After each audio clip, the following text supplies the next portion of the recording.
নমস্কার, আমি পঙ্কজ বিশ্বাস এবং আপনারা দেখছেন পলিটিক্যাল ডেইলি। এই মুহূর্তে সবচেয়ে বড় প্রশ্ন, ভারতীয় জনতা পার্টির পশ্চিমবঙ্গ জেতার পর এখন মন্ত্রিসভাটা কেমন হবে, কে হবেন মুখ্যমন্ত্রী, ডেপুটি সিএম হবে কি হবে না, সংখ্যালঘু দফতর কি তুলে দেওয়া হবে, বিজেপির মন্ত্রিসভায় নতুন কোন কোন মন্ত্রক অ্যাড হতে চলেছে এবং মমতা বন্দ্যোপাধ্যায়ের মন্ত্রিসভায় যে মন্ত্রকগুলো ছিল তার মধ্যে কোন কোন মন্ত্রক ডিলিট হয়ে যাবে, মানে উধাও হয়ে যাবে, খুঁজে পাওয়া যাবে না। এবং আরেকটা প্রশ্ন এই মুহূর্তে ঘুরপাক খাচ্ছে, সেটা হচ্ছে যে মুখ্যমন্ত্রী যিনি হতে চলেছেন তিনি কি নিজের হাতেই সমস্ত দপ্তর রেখে দেবেন মমতা বন্দ্যোপাধ্যায়ের মতো, নাকি তার হাতে দু একটা দপ্তরই হয়তো থাকবে। সবচেয়ে বড় প্রশ্ন যেটা ঘুরপাক খাচ্ছে যে বাংলার মুখ্যমন্ত্রী কে হবেন। সবাই জানেন যে সবথেকে যে বহু চর্চিত নাম আছে শুভেন্দু অধিকারী, তিনিই কি মুখ্যমন্ত্রী হতে চলেছেন। আজকে এই মুহূর্তে যখন ভিডিওটা রেকর্ড করছি তার কিছুক্ষণ পরেই মুখ্যমন্ত্রী কে হবেন তার জন্য বৈঠক ডাকা হয়েছে কলকাতার অদূরে নিউ টাউনের বিশ্ববাংলা কনভেনশন সেন্টারে।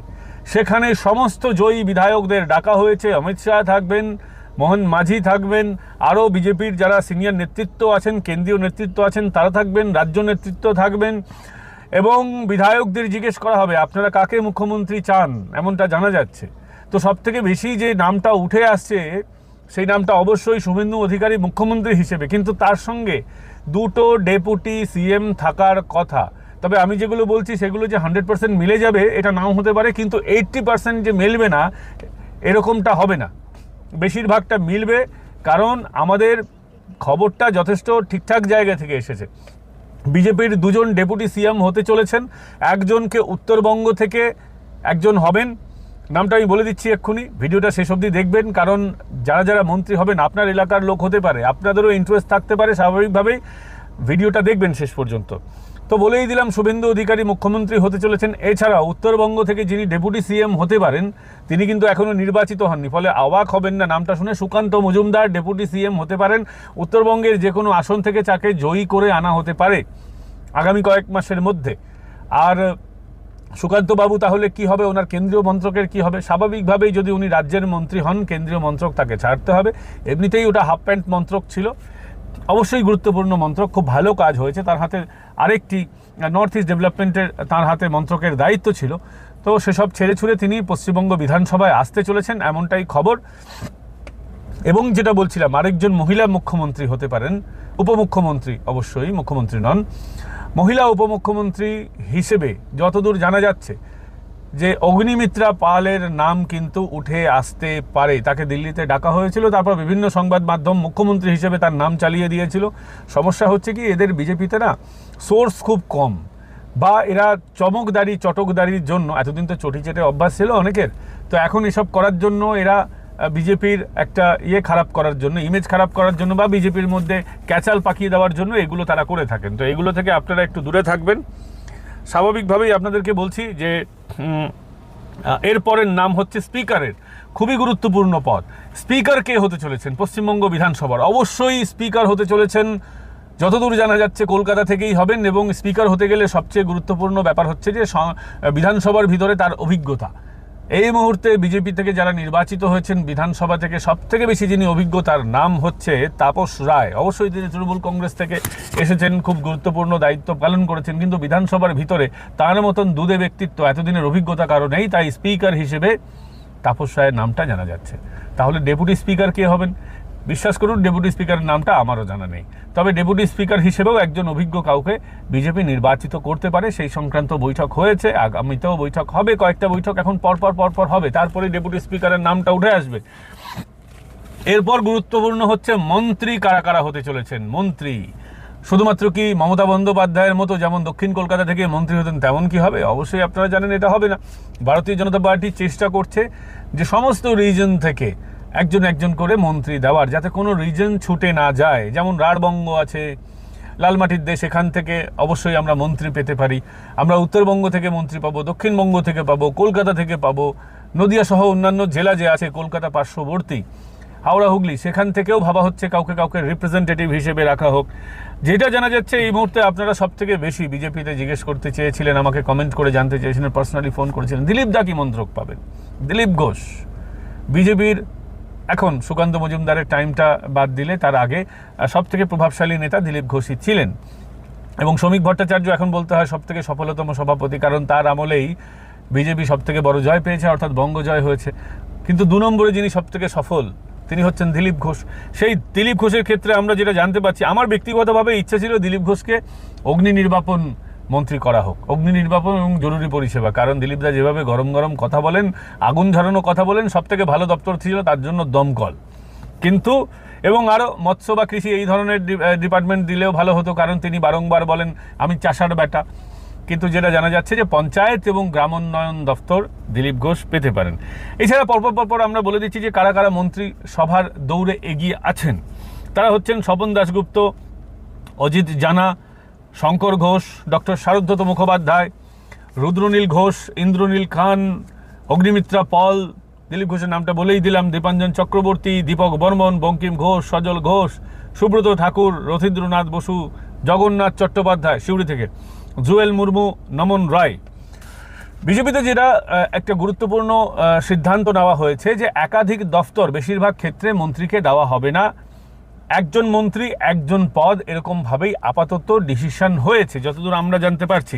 মমতা বন্দ্যোপাধ্যায় যেভাবে নিজের হাতে বহু মন্ত্রক রেখে দিয়েছিলেন, সবচেয়ে গুরুত্বপূর্ণ মন্ত্রকগুলো রেখে দিয়েছেন, হাফ প্যান্ট মন্ত্রী করে রেখেছিলেন কয়েকজনকে, সেরকমটা কিন্তু বিজেপি করতে যাচ্ছে না বলে বিজেপি সূত্রে এখন অবধি আমরা কিন্তু জানতে পারছি।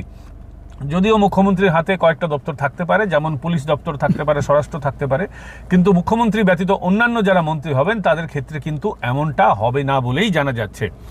এবং মাঝে মধ্যে বদল হবে, 6 মাস অন্তর অন্তর রিভিউ করা হবে, এবং তারপরে মাঝে মধ্যেই কিন্তু রিভিউ করা হবে। এবং জানা যাচ্ছে যে বড় মন্ত্রিসভা হবে। মমতা বন্দ্যোপাধ্যায় যেমন ছোট মন্ত্রিসভা করেছিলেন তেমনটা হবে না। মমতা বন্দ্যোপাধ্যায়ের আমলে সব মন্ত্রী মিলে ক্যাপাসিটি যেটা ছিল 40-42 জনের মতন, সেটা তিনি করেছিলেন, কিন্তু গুরুত্বপূর্ণ দপ্তরগুলো নিজের হাতেই রেখেছিলেন। এক্ষেত্রে কিন্তু সেটা হবে না, একটা বড় মন্ত্রিসভা হতে চলেছে, এবং কিছু নতুন মন্ত্রক আসতে পারে, কিছু মন্ত্রক বিলোপ হতে পারে। একটা সবথেকে বড় সম্ভাবনা দেখা দিচ্ছে যে সংখ্যালঘু দপ্তরের যে কি হবে, মানে সংখ্যালঘু উন্নয়ন মন্ত্রক কি থাকবে নাকি এটা অ্যাবলিশ হয়ে যাবে। বিজেপি সূত্রে খবর এক্ষুনি এই সংখ্যালঘু উন্নয়ন মন্ত্রক বা দপ্তর এটাকে বিলোপ করা হবে না। তার কারণ হচ্ছে এটা করা হলে জনগণের মধ্যে একটা বিরূপ প্রতিক্রিয়া যাবে।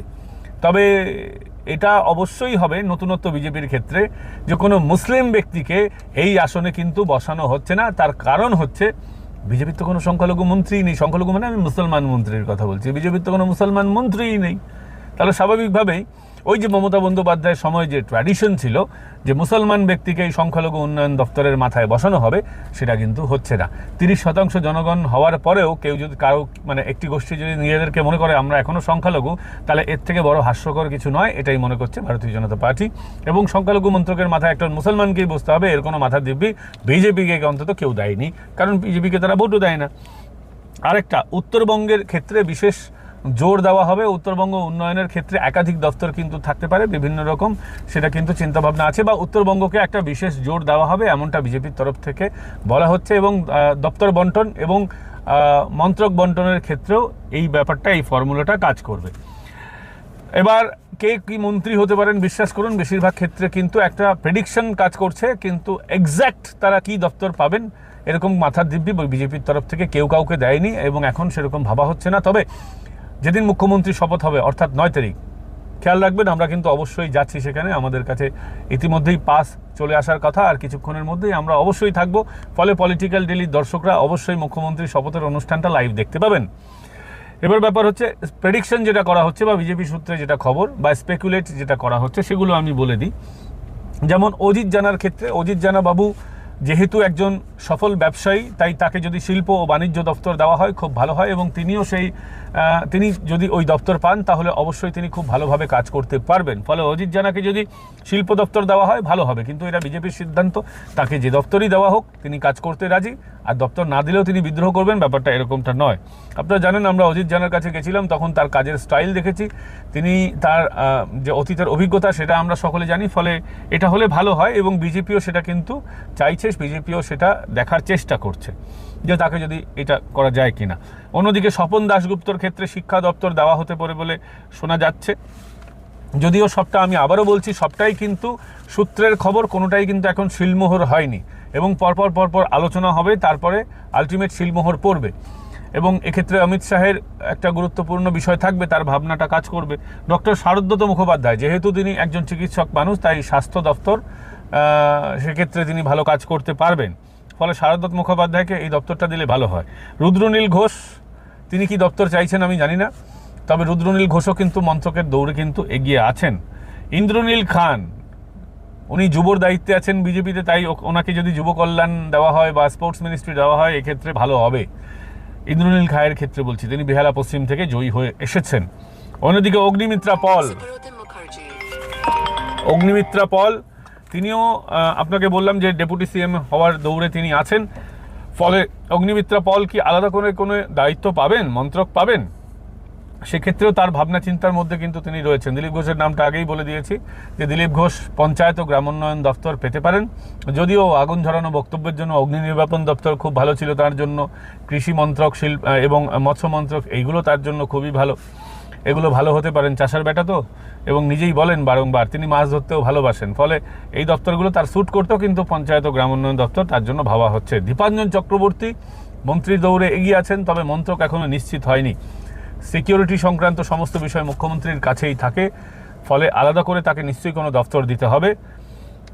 দীপক বর্মন উত্তরবঙ্গ উন্নয়ন মন্ত্রী হলেও হতে পারেন, জানা যাচ্ছে যেটা, কিন্তু অন্য কোনো দপ্তরও তাকে দেওয়া হতে পারে, সেক্ষেত্রে অসুবিধার কিছু নেই। এছাড়া বঙ্কিম ঘোষ মন্ত্রী হতে পারেন, সজল ঘোষ মন্ত্রী হতে পারেন, এবং আমরা যেটা দেখেছি এর আগে কলকাতা থেকেই অগ্নি ও জরুরি পরিষেবা দপ্তর দেওয়া হতো। সজল ঘোষও যেরকম আগুন ধরানো কথাবার্তা বলেন, অগ্নি নির্বাপন ও জরুরি পরিষেবা তার ক্ষেত্রে খুব সুইটেবল, কিন্তু যে কোনো দপ্তর দিলে তিনি কাজ করতে প্রস্তুত বলে জানা গেছে। সুব্রত ঠাকুর মন্ত্রী হওয়ার দৌড়ে কিন্তু এগিয়ে আছেন। কুচবিহার থেকে জয়ী হয়েছেন রথীন্দ্রনাথ বসু, তিনিও মন্ত্রী হওয়ার দৌড়ে কিন্তু এগিয়ে আছেন, তার নামটাও ভাবনা চিন্তার পর্যায়ে রয়েছে। সিউড়ি থেকে জিতে এসেছেন জগন্নাথ চট্টোপাধ্যায়, এবং যথেষ্ট আলোচিত নাম বিজেপির, তিনি এর আগে জেনারেল সেক্রেটারি ছিলেন, সাধারণ সম্পাদক, বর্তমানে রাজ্যের সহ সভাপতি আছেন। এবং ভাবাই হচ্ছিল না যে কয়েকদিন আগেও যে বীরভূমে এরকম জয় আসতে পারে, তা সত্ত্বেও আমরা দেখলাম যে মানুষ যখন ঠিক করে নেয় বীরভূমে কেমন জয় এসেছে জানি তো, ফলে বীরভূম থেকেও জগন্নাথ চট্টোপাধ্যায় সিউড়ি, তাকে এটা করা হতে পারে, মন্ত্রী করা হতে পারে। হাবিবপুর থেকে জিতেছেন জুয়েল মুর্মু, তিনিও কিন্তু মন্ত্রী হতে পারেন। এক্ষেত্রে ট্রাইবালের ডেভেলপমেন্টের কোনো মন্ত্রক যদি তৈরি করা হতে পারে, তার ক্ষেত্রে এটা কিন্তু আমরা জানতে পারছি যে যেহেতু বিজেপি মূল নিবাসীদের ক্ষেত্রে বারংবার ভাবে, এবং আরএসএসেরও এটা মূল নিবাসীদের উন্নয়নের একটা বড় ভাবনা চিন্তা তাদের মনে কাজ করে, সাংগঠনিকভাবেও তারা ট্রাইবালদের জন্য, যারা মূল নিবাসী জনজাতি মানুষ তাদের জন্য কাজ করে। জুয়েল মুর্মু হাবিবপুর, সেখানে তাকেও কিন্তু মন্ত্রী করা হতে পারে। এবং উত্তরবঙ্গ থেকে আরেকজন নমন রায় দার্জিলিং থেকে জিতেছেন বিজেপির, তাকেও কিন্তু মন্ত্রী করা হতে পারে, এমনটাই ভাবনা রয়েছে ভারতীয় জনতা পার্টির। এখন দেখার, কয়েক ঘন্টার অপেক্ষা, বিজেপির নতুন মন্ত্রিসভা তৈরি হতে চলেছে, নতুন মুখ্যমন্ত্রী শপথ নিতে চলেছেন। 9 তারিখ ব্রিগেড প্যারেড গ্রাউন্ডে শপথ হবে, অমিত শাহ থাকবেন, প্রধানমন্ত্রী নরেন্দ্র মোদী থাকবেন, সুনীল বনসালদা থাকবেন, বিজেপির নীতিন নবীন থাকবেন, কেন্দ্রীয় মন্ত্রীরা থাকবেন, রাজনাথ সিং থাকার কথা আছে, আরও অন্যান্য মন্ত্রীদের থাকার কথা আছে। গোটা বিজেপি পশ্চিমবঙ্গে জয়টাকে সেলিব্রেট করছে, এবং বিজেপির যে কেন্দ্রীয় নেতৃত্বরা আছেন স্বাভাবিকভাবে তারাও আসতে চলেছেন। প্রধানমন্ত্রীর উপস্থিতিতে এক বর্ণাঢ্য সভা হবে, এবং যেহেতু মানুষের এটা সরকার, মানুষ জিতিয়ে এনেছে, বিজেপির নিজের প্রেডিকশনও ফেল হয়ে গেছে, যে তারা ভেবেছিল যত আসন পাবে তার থেকেও বেশি হয়ে গেছে, 207, এবং আগামী দিনে তৃণমূলের লোকেরাও বিজেপিতে আসার জন্য লাইন দিয়ে আছে, যদিও এখনও কাউকে নেওয়া হবে না বলা হয়েছে। তো যেহেতু মানুষের এত উচ্ছ্বাস হয়েছে, তাই মানুষকেও যাতে এই শপথ গ্রহণ অনুষ্ঠান দেখতে দেওয়া যায়, সুব্যবস্থা থাকে, তার জন্যই ব্রিগেড প্যারেড গ্রাউন্ডটাকে বেছে নেওয়া হয়েছে। মমতা বন্দ্যোপাধ্যায়ের মতো ছোটোখাটো শপথ হবে না, খুব বর্ণাঢ্য একটা শপথ হবে, মানুষের শপথ হবে।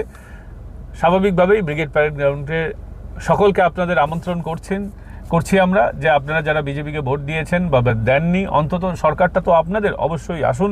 মন্ত্রিসভা এক ঐতিহাসিক সন্ধিক্ষণের জন্য আপনারা প্রস্তুত থাকুন, যে একটা অপদার্থ সরকার, যার প্রতি মানুষের এত অগাধ আস্থা বিশ্বাস নিয়ে যে সরকারটা এসেছিল সিপিএমকে সরিয়ে, তারা এরকম চোরচিরিংবাজের সরকারে পরিণত হয়েছে, সেই জায়গায় তারা হেরেছে, তাদের যোগ্য শাস্তি হয়েছে, শাস্তি এখনও বাকি, শেষ হয়ে যায়নি, সেটা নিয়ে আলাদা একটা এপিসোড হবে। তো আপনারাও আসুন, আমরাও থাকছি। বিজেপির নতুন যে সরকার হয়েছে তার মন্ত্রিসভা আর কিছুক্ষণের মধ্যেই ডিসাইড হয়ে যাবে, নতুন দলনেতাও ডিসাইড হয়ে যাবে। আপনারা এগুলো নজর রাখুন, দেখতে থাকুন পলিটিক্যাল ডেইলি। এতক্ষণ আপনাদের সঙ্গে ছিলাম আমি পঙ্কজ বিশ্বাস। ভালো থাকবেন। আগামীকাল আবার দেখা হচ্ছে অন্য কোনো বিষয় নিয়ে, এবং মমতা বন্দ্যোপাধ্যায়ের দুর্নীতি নিয়ে, তার ভাই ভাতিজাদের দুর্নীতি নিয়ে, কে কখন কি দুর্নীতি করেছেন, কোথায় কি চিটিংবাজি করেছেন, সেটা নিয়ে একটা আলাদা এপিসোড খুব তাড়াতাড়ি আমরা রেডি করছি। এপিসোডটা শ্যুট হয়ে গেছে, এডিটে গেছে, আপনারাও সেটা দেখবেন। 2-1 দিনের মধ্যে সেই ভিডিও আসবে। ভালো থাকবেন।